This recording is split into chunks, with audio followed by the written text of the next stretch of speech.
ఆశలన్నీ నేటికి మాయమయ్యే, నెమ్మది ఉదయించే అది శాశ్వతమైనదయ.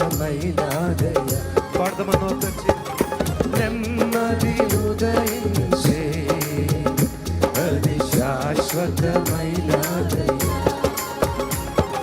కోటి కోటి స్తోత్రం దేవా, కోటి కోటి స్తోత్రం దేవా, కోటి కోటి స్తోత్రం దేవా. స్తోత్ర బలి స్తోత్ర బలి మంచి దేవా నీకేనయ్యా, శుభవేళ ఆనందమే నా తండ్రి నీ చిరుపాదమే.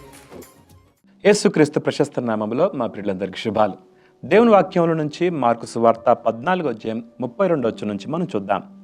వారు గెత్సెమనే అనబడిన చోటునకు వచ్చినప్పుడు ఆయన, నేను ప్రార్థన చేసి వచ్చే వరకు మీరిక్కడ కూర్చుండుడని తన శిష్యులతో చెప్పి పేతురును యాకోబును యోహానును వెంటబెట్టుకొని పోయి మిగుల విభ్రాంతి నొందుటకును చింతాక్రాంతుడగుటకును ఆరంభించెను.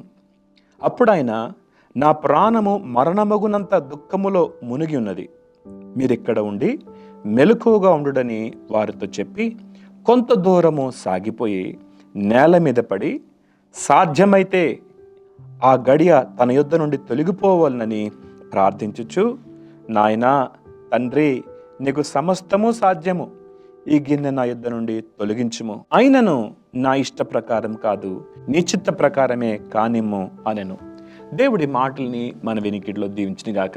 మనం చదివిన భాగంలో వారు గెత్సెమనే అనబడిన చోటునకు వచ్చినట్లుగా గమనిస్తున్నాం. గెత్సెమనే అనే మాటకి అర్థం ఏంటంటే ఓలీవల గానుగా అని అర్థం.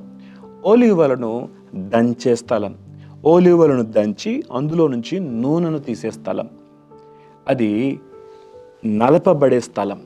అక్కడ యేసు ప్రభు మన కొరకు ఆయన దంచబడిన వాడిగా అంత ఒత్తిడికి గురైనట్లుగా మనం గమనిస్తాం. యేసు ప్రభు వాడుకగా ఆ ప్రాంతానికి వస్తుండేవాడు. ఆయన ప్రార్థన చేస్తూ తన శిష్యులలో ముఖ్యుల్ని, అంటే పేతురు, యోహాను, యాకోబు, వీరు యేసుక్రీస్తుకి ఆంతరంగిక శిష్యులుగా ఉండేవారు.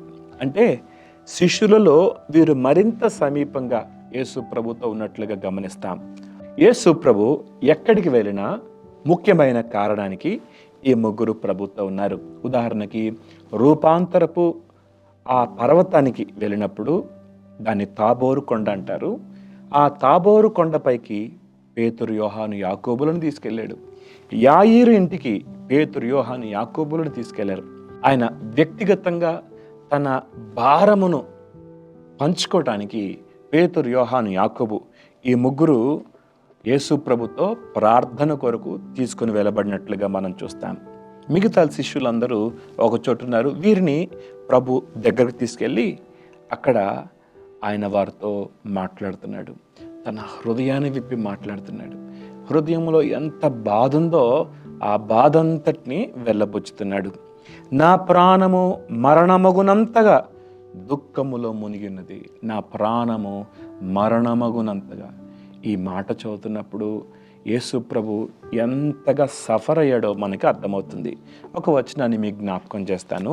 హెబ్రీ పత్రిక 5:7 మనం గమనిస్తే, శరీరధారి అయ్యున్న దినముల్లో మహారోదనతోనూ కన్నీళ్లతోనూ తన్ను మరణము నుండి రక్షింపగలవానికి ప్రార్థనలను యాచనలను సమర్పించి భయభక్తులు కలిగి ఉన్నందున ఆయన అంగీకరింపబడెను. ఆయన కుమారుడయుండి తాను పొందిన శ్రమల వలన విధేయతను నేర్చుకొనెను. మహారోదనతోనూ కన్నీళ్లతోనూ అనే మాట మనం చూస్తున్నాం.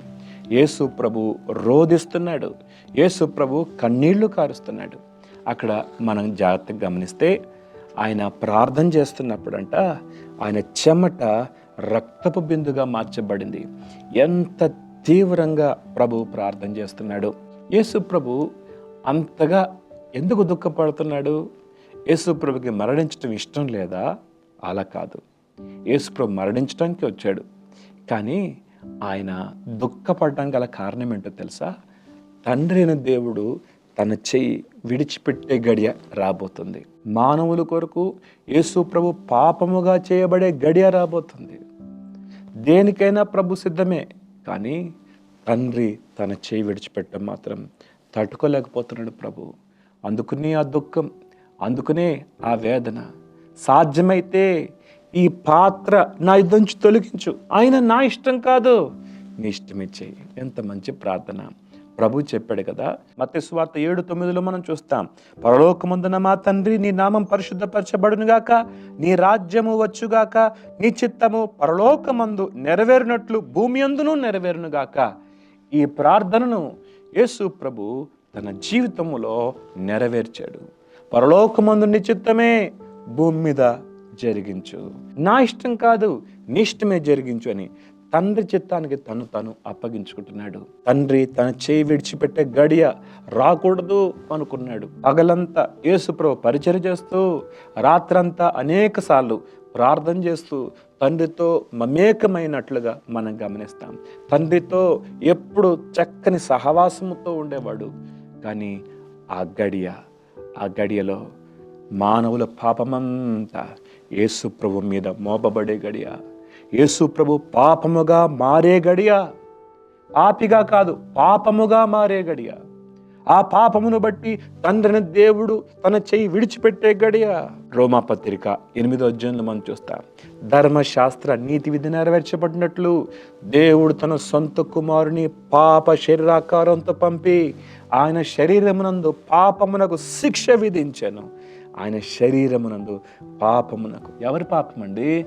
మనందరి పాపములను ఒక పాత్రగా ప్రభు ముందు పెట్టాడు తండ్రి. ఇది నువ్వు స్వీకరించాలి. ఇది స్వీకరిస్తే నువ్వు వదిలిపెట్టేస్తావేమో, అదంతా నాకు తెలీదు. నీవు దీన్ని స్వీకరించాల్సిందే. బైబిల్లో ఒక మాట ఉంది, అతని నలగొట్టుటకు యెహోవాకు ఇష్టమాయను. ఎందుకు? మనము అంగీకరించబడటానికి, మనము స్వస్థత పొందటానికి, మనము తండ్రితో సమాధానపరచబడటానికి యేసు ప్రభు మన కొరకు చూడనొల్లని వానిగా చేయబడ్డాడు. ఆ ప్రార్థనలో తాను తండ్రికి అప్పగించుకుంటున్నట్లుగా మనం గమనిస్తున్నాం. 37వ వచనంలో, మరలా ఆయన వచ్చి వారు నిద్రించుట చూచి, సీమోను, నీవు నిద్రించుచున్నావా? ఒక్క గడి అయినా మేల్కొండలేవా? ఇంతవరకు సీమోనేమన్నాడు? నీ కొరకు ఎవరు అభ్యంతరపడినా నేను అభ్యంతరపడను అన్నాడు మొదటిసారి. రెండోసారి ఏమన్నాడు? నీ కొరకు చావటానికి కూడా నేను సిద్ధం అన్నాడు.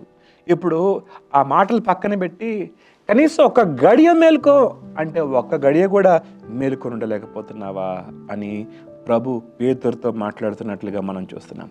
ఒక్క గడియ అయినను మేల్కొని ఉండలేవా? అందరూ నిద్రపోతున్నారు. యేసు ప్రభు ప్రార్థన చేస్తూ తాను తండ్రికి అప్పగించుకుంటూ, తండ్రి నీ ఇష్టమే జరిగించు నా జీవితంలో అని ప్రార్థన చేస్తున్నాడు. పేతురు, యోహాను, యాకోబు కనబడే దూరంలోనే ఉన్నారు. వారు గుర్రున నిద్రపోతున్నారు. గురకలు పెడుతున్నారేమో. యేసు ప్రభు వారి దగ్గరికి వచ్చాడు. అయ్యా పేతురు, చచ్చిపోతానన్నావు కదా నా కొరకు, ఒక గడి కూడా మేల్కొని ఉండలేవా అన్నాడు. అలా చెప్పి, మీరు శోధనలో ప్రవేశించుకున్నట్లు మెలకుగుండి ప్రార్థన చేయండి. మీరు ప్రార్థన చేసే శోధనలో పడరు, మెలకుగా ఉండండి. ఆత్మ సిద్ధమే కానీ శరీరం బలహీనమని పేతురుతో చెప్పి తిరిగిపోయి ఇంతకు ముందు పలికిన మాటలనే పలుకుచూ ప్రార్థన చేసిన ఒకే మాట 10 సార్లు ప్రార్థన చేస్తున్నాడు.